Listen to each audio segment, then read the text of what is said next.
Hi again, Emily.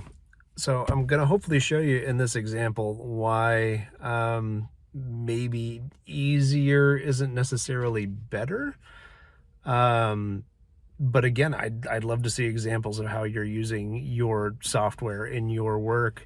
So this is with After Effects, and After Effects is a pretty expansive tool set that's used for animation and compositing and general design. And so this is just a few of the basics of how to navigate things on a timeline.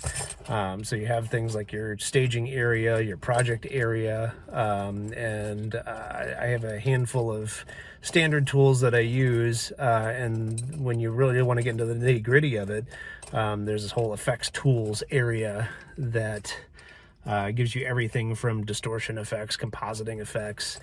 You can do third-party plugins that allow for 3D spatial data, shadows. It interacts with lighting. But just from a basic standpoint, I'm going to make a simple composition with a background color and some shapes, and show you a few basic things you can do with it by making a circle and a square. So you set your keyframes, make things move around pretty much par for the course with any program that uses keyframing.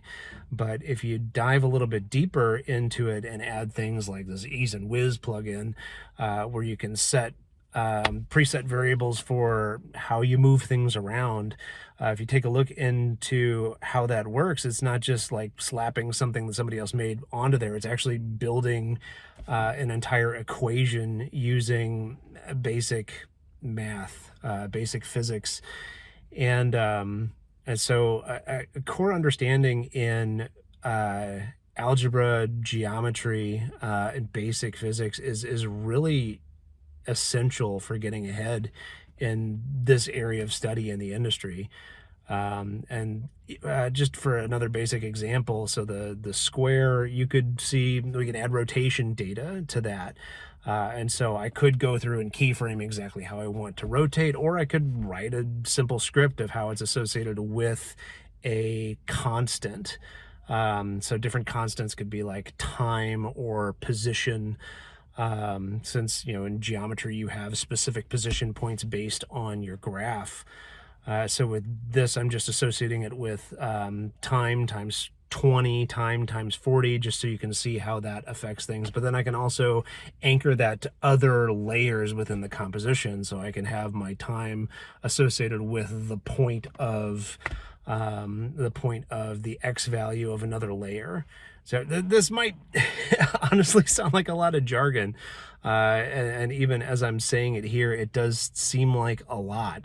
But I know you're used to going online and finding tutorials, and I know a lot of people are. That's how I still learn a lot of new things, is tutorials and experimentation. Just kind of because that's the way you have to do things now. So hopefully that gives you a little bit of insight into After Effects. This is kind of fun. I think I'll keep maybe diving into some of the other tools with this and Photoshop. Or let me know what software you would like deeper dives into as to how you can take advantage of some of the maybe the more complex nuances of it. So I can't wait to see what you have next.